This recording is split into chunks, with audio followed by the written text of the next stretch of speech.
Chapitre 16. Aphrodite céleste, l'Éros et la beauté. On a signalé que chez Platon, Diotime, après avoir parlé de l'immortalité temporelle dans l'espèce, fait allusion au dernier mystère et à la révélation.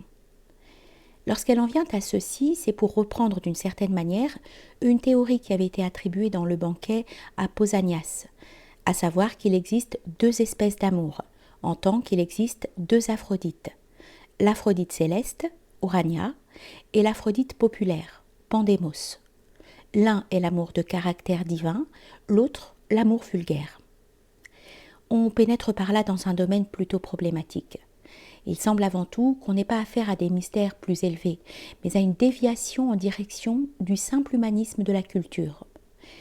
Ainsi, lorsque Diotime oppose à ceux qui engendrent selon la chair, ceux qui donnent naissance à des descendants immortels de par leur création d'artistes, de législateurs, de moralistes, etc., en disant « Déjà nombre de sanctuaires leur ont été consacrés, pour avoir laissé de tels enfants tandis que ceux de l'humaine génération n'ont encore valu à personne. » Une pareille immortalité qui se ramène à la simple survie dans la reconnaissance et le souvenir des hommes est naturellement encore plus éphémère que celle de la survie dans l'espèce.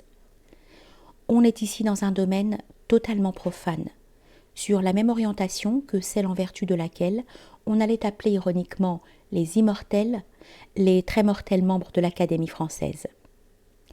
Mais un enseignement des mystères grecs nous apprend que des hommes possédant plus d'un titre pour aspirer à cette immortalité, comme par exemple Épaminondas ou Agésilas, faute d'avoir été initiés, ne devaient pas s'attendre après leur mort à jouir d'un destin privilégié dont auraient pu jouir au contraire des malfaiteurs qui eussent été initiés.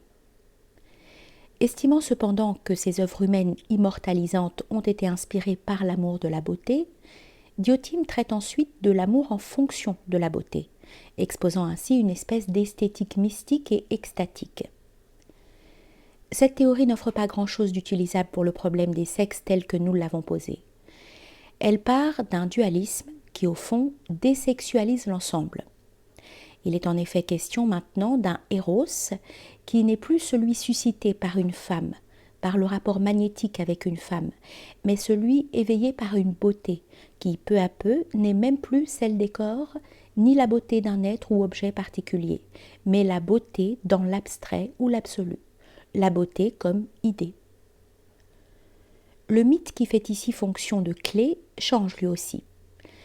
Ainsi, l'Éros, qui dépend de l'Aphrodite céleste, s'identifie à celui fondé dans le Phèdre sur l'anamnèse, sur le souvenir, non de l'état androgyne, mais de l'état antérieur à la naissance. Or, cette faculté est une réminiscence des choses que notre âme a vues lorsqu'elle cheminait vers l'âme divine, et que, dédaignant ce que nous prenons ici-bas pour des êtres, elle se redressait pour contempler l'être véritable. Selon la citation.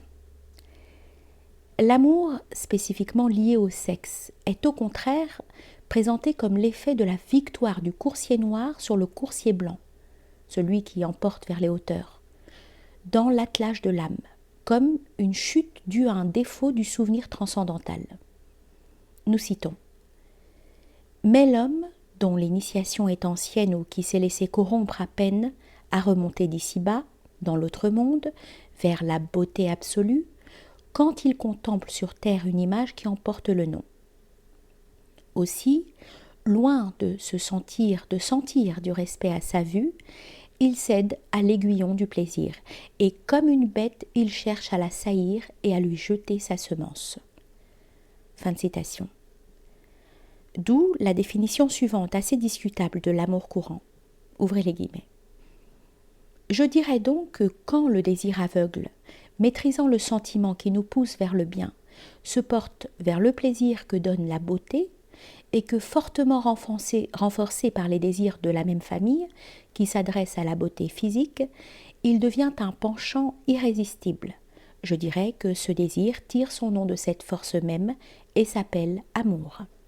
Fermez les guillemets. Ayant défini le véritable amour comme un désir de beauté, Marcille Ficin en arrivera à dire que la rage vénusienne, l'appétit du coït et l'amour, non seulement ne sont pas les mêmes mouvements, mais se montrent contraires. Dans tout cet ensemble, on peut seulement reprendre l'idée d'un Eros dont on empêche, par transposition et exaltation, la déchéance animale et génésiaque, étant entendu qu'il continue d'entretenir une relation avec la femme et la polarité sexuelle.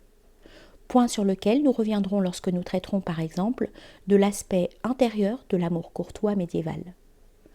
En revanche, avec la théorie de l'amour comme désir de la beauté pure et abstraite, on reste peut-être dans le domaine de la métaphysique en soi, mais on sort à coup sûr du champ d'une métaphysique du sexe. En outre, on est en droit de douter que cette théorie se rattache à un quelconque enseignement mystérique, comme le prétend Diotime. Si l'on observe une récurrence du thème de l'androgyne dans la sagesse des mystères et dans l'ésotérisme des traditions les plus différentes, on ne peut pas en dire autant du thème de l'amour platonique. Même dans ses développements postérieurs, par exemple à la Renaissance, ce dernier se présente presque exclusivement comme une simple théorie philosophique. On n'a pas connaissance d'école mystique ou mystérique où cet amour aurait donné lieu à une technique de l'extase effectivement suivie, la mystique plotinienne de la beauté ayant déjà un caractère différent. En effet, chez Plotin, le beau est plutôt rapporté à l'idée qu'il lie et maîtrise la nature ennemie privée de forme. D'où aussi une relation totalement étrangère au domaine des tensions érotiques et du texte et du sexe, avec la beauté propre à une forme et à une domination de soi, évidente dans la grandeur d'âme, dans la justice, dans la sagesse pure, dans l'énergie virile au visage sévère, dans la dignité et la pudeur, se révélant par une attitude intrépide, ferme, impassible, et plus haut encore dans une intelligence digne d'un dieu dont la splendeur se répand sur tout ce qui est extérieur. Enfin, nous ne saurions dire jusqu'à quel point le fait de trouver juste l'idée de Kant, de Schopenhauer et de plusieurs esthétiques récentes, idée selon laquelle le caractère typique du sentiment esthétique, donc de l'émotion provoquée par le beau, est son apollinisme, son absence totale de rapport avec la faculté du désir et l'éros, dépend d'une constitution différente de l'homme moderne. Si l'on veut au contraire faire entrer le sexe en ligne de compte, on peut rappeler cette observation banale.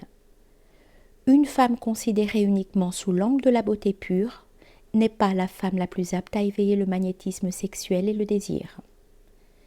C'est comme le nu de marbre aux formes parfaites. Le contempler peut certes provoquer une émotion esthétique, mais en termes d'éros, cela ne veut rien dire. Manque ici la qualité yin, le démonique, l'abyssal, le fascinant. Souvent, les femmes qui ont le plus de succès ne font pas partie de celles qu'on peut dire belles à proprement parler. La théorie platonicienne de la beauté forme donc un monde à part, difficilement intelligible en termes existentiels. Dans l'ensemble, on pourrait rapporter l'amour platonique à une ivresse toute particulière, magique pour une part, intellectuelle pour l'autre. Distincte comme telle de la voix humide de l'amour chez les mystiques, et inséparable de l'esprit d'une civilisation qui, comme la civilisation grecque, vit le sceau du divin dans tout ce qui est limite et forme parfaite. Appliquée de quelque façon que ce soit au domaine des relations entre les sexes, des conceptions de ce genre mènent cependant à un dualisme paralysant. Ainsi, voyons-nous par exemple Giordano Bruno attaquer violemment, au début de son ouvrage sur les fureurs héroïques, en rapport avec la théorie platonicienne, ceux qui obéissent à l'amour et au désir de la femme et donner de celle-ci une image impitoyable. Nous citons. Cette extrême injure, ce tort de la nature qui avait une façade, une ombre, un fantasme, un rêve, un enchantement de Circé ordonné au service de la génération, nous trompe par sa beauté, laquelle ensemble vient et passe, naît et meurt, fleurit et pourrit. Et la femme est belle ainsi un petit peu à l'extérieur, mais contient en permanence dans son intérieur véritable un navire, une boutique, une douane, un marché riche de tant de saleté, toxiques et poisons qu'en a pu produire notre marâtre la nature, laquelle, après avoir éveillé cette semence dont elle se sert, en vient souvent à la payer d'une puanteur, d'un repentir, d'une tristesse, d'une lassitude et autres calamités qui sont manifestes pour tout le monde. Fermez les guillemets. C'est pourquoi Giordano Bruno voudrait que les femmes ne fussent honorées et aimées que pour autant qu'on doit à ce peu, à ce temps et à cette occasion qui n'ont d'autre vertu que naturelle, à savoir cette beauté, cette splendeur, ce service, sans lequel elles devraient être dites venues au monde plus vainement qu'un champignon vénéneux, qui occupe la terre avec quelque meilleure raison. Il apparaît donc clairement que le double éros mène à une barbarisation et à une déchéance de l'amour sexuel, à la méconnaissance de ses potentialités les plus profondes. Chez le même Giordano Bruno, dans l'épilogue de l'œuvre citée, Julie, symbole de la femme réelle, dit aux amants auxquels elle s'est refusée que, ouvrez les guillemets, grâce précisément à sa cruauté si rétive, si simple et innocente, fermez les guillemets, elle leur a accordé des faveurs incomparablement plus grandes qu'autrement ils n'auraient pas pu obtenir si elle s'était montrée bénigne. Car en les détournant de l'amour humain, elle a orienté leur éros vers la beauté divine. La scission, en l'occurrence, est totale, et la direction indiquée n'a plus aucun rapport avec le sexe, même sous des formes exaltées. Chez Plotin, qui a su maintenir toute cette série d'idées du platonisme dans ses justes limites, en envisageant, outre le cas de celui qui aime seulement la beauté sans moyen terme, le cas de celui qui pousse l'amour jusqu'à l'union et qui a en plus le désir d'immortalité dans ce qui est mortel, et cherche le beau dans une génération et dans une forme de beauté qui se continue. Ainsi, ceux qui aiment la beauté dans les corps, bien que leur amour soit un amour mêlé, aiment la beauté, et en aimant les femmes pour perpétuer la vie, aiment ce qui est éternel.